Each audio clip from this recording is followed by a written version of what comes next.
बार चंद्रपुर नाम का गांव था। वैसे तो ये गांव काफी खुशहाल था, लेकिन वहाँ कई दिनों से कुछ अजीब सी घटनाएं होने लगी थी। वहाँ रात में अमावस्या के दिन लोगों को कुछ भूतिया आवाजें आने लगी। एक रात गांव में बड़ी जोर जोर से किसी औरत के रोने की आवाजें आती हैं और अगली सुबह आवाज सुने थे रात में। पहले तो इतना जोर से नहीं आवत रही, लेकिन कल तो बहुत जोर से आ रही थी। अब ये काम रह गया है, रात भर जागकर चौकीदारी करे कि क्या आवाजें आ रही थी। तुम भी न राजू भाई, हम तो तोरी भाभी के साथ रहे, रात भर उसी के खर्राटे की आवाज आवत है। अरे ना पुत्तन भैया, हम सही कह रहे हैं। रात में बहुत आवाज आ रही थी किसी औरत के रोने की। हम ही नहीं कहत हैं, गांव के और लोग भी बतावत हैं यही बात। लेकिन पुत्तन राजू की बात पर कोई ध्यान नहीं देता और वहाँ से चला जाता है। उसी गांव में कल्लू और गोरी नाम के दो पति पत्नी रहते थे। दोनों एक दूसरे से बहुत प्यार करते थे। आए मेरी जान, अगर तुम न होती तो मेरा क्या होता? अरे छोड़ो जानू, जब अपना मतलब होता है तो चले आते हो लुलु लुलु करके। फिर एक दिन गोरी को अपने माँ बाप की तबीयत खराब हो जाने का पता चलता है। कल्लू, माँ और बाबूजी की तबीयत खराब है, हमें आज ही उनसे मिलने जाना पड़ेगा। हाँ गौरी, हमें आज ही जाना चाहिए। ऐसा कहकर गोरी और कल्लू गोरी के माँ बाप के घर जाने के लिए निकल पड़ते हैं। लेकिन जैसे ही वो दोनों निकलते हैं उन्हें पुत्तन मिल जाता है। अरे कल्लू भैया, इतनी रात में कहाँ जा रहे हो? दोबारा हनीमून का इरादा है क्या? अरे क्या पुत्तन भैया, जब देखो तुमको तो ठरकपन सूझत है। अरे तोहरी गौरी भाभी की अम्मा बाबूजी की तबीयत खराब है, उन्हीं से मिलने जा रहे हैं। बात तो ठीक है तुम्हारी कल्लू भाई, लेकिन आज अमावस है। हमारी मानो तो कल सुबह चले जाना, रात का मामला है और रास्ते में वो फुतुआ जंगल भी आता है। और सुना है कि अमावस की रात भूतों और चुड़ैलों की शक्ति काफी बढ़ जाती है, और आज तो अमावस ही है। अरे यहाँ मेरे माँ बाप की जान जा रही है और तुम दोनों प्रपंच करने में लगे हो। चुपचाप चले चलो, नहीं तो मैं चुड़ैल जरूर बच जाऊंगी। गोरी की ये बात सुन कल्लू दोनों गोरी के घर जाने के लिए निकल पड़ते हैं। लेकिन कल्लू पुत्तन की बात सुनकर अंदर अंदर काफी घबरा जाता है। गौरी, हम लोग निकल तो आए हैं, लेकिन अगर उस नास मिटे पुत्तन की बात सच निकली तो, जैसा कि वो मनहूस मारा कह रहा था, है? हे भगवान, ना जाने कैसा पति मिला है मुझको। अरे तुम्हें इतना डर लग रहा है तो अभी वापस चले जाओ और उस नास मिटे दोस्त पुत्तन से जाके लिपट जाओ, लेकिन मैं तो जाऊंगी। गोरी को गुस्से में देख कल्लू कुछ नहीं कहता और चुपचाप चलने लगता है। लेकिन कल्लू को कुछ डरावनी आवाजें सुनाई देती है। अरे गौरी, तुमने कुछ आवाज सुनी? कैसी आवाज? तुम आज घर चलो, वहीं बताती हूँ तुम्हें।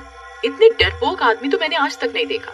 तभी कल्लू को एक चुड़ैल जैसी औरत दिखाई देती है, लेकिन वो गोरी के डर से कुछ नहीं बोलता। वो चलते चलते गोरी के गांव के पास पहुंच जाते हैं।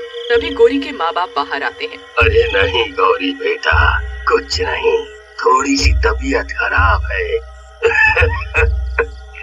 लेकिन ऐसा कुछ खास नहीं है। तभी पिताजी की नजर कल्लू पर पड़ती है। और कल्लू बेटा, कैसे हो? डरने की आदत टूटी है नहीं कि आज भी रात में डर लगता है? अरे क्या पिताजी, मैं कहाँ डरता हूँ, मैं अपने गांव का सबसे बहादुर मर्द हूँ। हाँ। चलो अभी रास्ते का हाल बता दूंगी तो बेइज्जती हो जाएगी यहाँ पर, चूहे कहीं के। उसके बाद दोनों कमरे में चले। रात में। अरे गोरी डार्लिंग, याद है मैं पहली बार तुमसे इसी कमरे में मिला था? तो क्या करूं? उसी दिन का अफसोस है मुझे जो तुम जैसा निकम्मा पति मिला। कल्लू उसकी डरावनी आवाज सुनकर डर जाता है और सो जाता है। रात में सोते समय उसे अपने बेड के पीछे से कुछ डरावनी आवाजें आती हैं। अरे मर गया रे, ये कैसी डरावनी आवाजें हैं? लेकिन इस गौरी को बताऊंगा तो मेरा खून पी जाएगी। ऐसा कहकर फिर से सो जाता है और डर के मारे गोरी को कुछ नहीं बताता। अगली सुबह वो अपनी सास के पास जाता है। अरे मम्मी, रात में मुझे अपने बेड के पीछे से कुछ डरावनी आवाजें आ रही थी। अरे कुछ नहीं बेटा, तुम थक गए थे, शायद तुमने नींद में कोई भयानक सपना देख लिया होगा, कुछ नहीं है। फिर उसी रात कल्लू और गोरी सो रहे होते हैं कि तभी कल्लू को वही डरावनी आवाजें फिर से सुनाई देने लगती हैं और वो जाग जाता है। वो देखता है कि गोरी वहाँ नहीं है। अरे ये गौरी कहाँ चली गई? एक तो ये डरावनी आवाज मेरा पीछा नहीं छोड़ रही, ऊपर से ये गौरी जाने कहाँ चली गई। कल्लू गोरी को यहाँ वहाँ देखता है लेकिन उसे गोरी कहीं नहीं दिखती। हे भगवान, ये रात में गौरी कहाँ चली गई? तभी कल्लू को दोबारा से वही डरावनी आवाजें सुनाई देती हैं और वो चुड़ैल में बदल चुकी होती है। अरे मर गया। अरे ये क्या? ये गौरी तो चुड़ैल निकली। अब मैं क्या करूं? ऐसा कहकर कल्लू कमरे से भागने की कोशिश करता है लेकिन दरवाजा जोर से बंद हो जाता है। तभी कल्लू का लॉकेट बाहर निकल जाता है। चुड़ैल बनी गोरी लॉकेट देखते ही बेहोश हो जाती है। कल्लू उसे उठाकर बेड पर लिटाकर उसे बांध देता है। कुछ देर बाद चुड़ैल को होश आता है। अरे मुझे छोड़ दो चुड़ैल जी। देखो मैं मरना नहीं चाहता। मैं तुम्हें कुछ नहीं करूँगा। मुझे जाने दो, मुझे जाने दो। मेरे हाथ खोल दे, मेरे हाथ पैर खोल दे, खोल मुझे। अगली सुबह गोरी से चुड़ैल का साया हट जाता है और वो फिर से गोरी बन जाती है। फिर कल्लू गोरी को सारी बात बताता है। एक काम करिए जी, आप मुझे उसी जंगल में छोड़ आइए, नहीं तो शायद मैं किसी रात आपकी जान न ले लूं। कैसी बात करती हो गौरी? मैं तुम्हारा पति हूँ। पति क्या सिर्फ अच्छे समय में साथ देने के लिए होते हैं? तुम चिंता ना करो, हम साथ मिलकर इस समस्या का कुछ न कुछ उपाय निकाल लेंगे। फिर उसके बाद गोरी और कल्लू सारी बात गोरी के माँ बाप को बताते हैं। बात सुनने के बाद गोरी के पिताजी, वाह बेटा, मैं तो धन्य हो गया तुम्हारी जैसा बेटा पाके।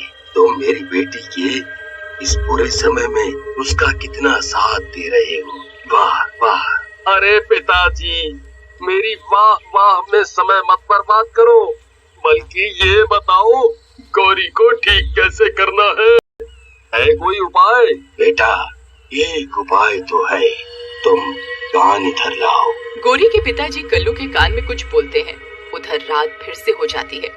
ये जी, मैं तुमसे फिर कह रही हूँ, तुम यहाँ से चले जाओ, कहीं मैं तुम्हारी जान न ले लूं। ये चुड़ैल फिर से हावी हो जाएगी मुझ पर। चुप करो और मैं जो कर रहा हूँ करने दो। तभी कल्लू एक रस्सी लाता है और उसे एक बेड से बांध देता है। फिर जैसे ही रात होने लगती है, गोरी चुड़ैल बनने लगती है और वो डरावनी आवाजें निकालने लगती है। तभी गोरी के पिताजी वहाँ आ जाते हैं। वाह शाबाश बेटा, वाह। बस अब इस गौरी को मंदिर तक ले जाना है, बस उसके बाद तो सारा काम बजरंगबली ही कर देंगे।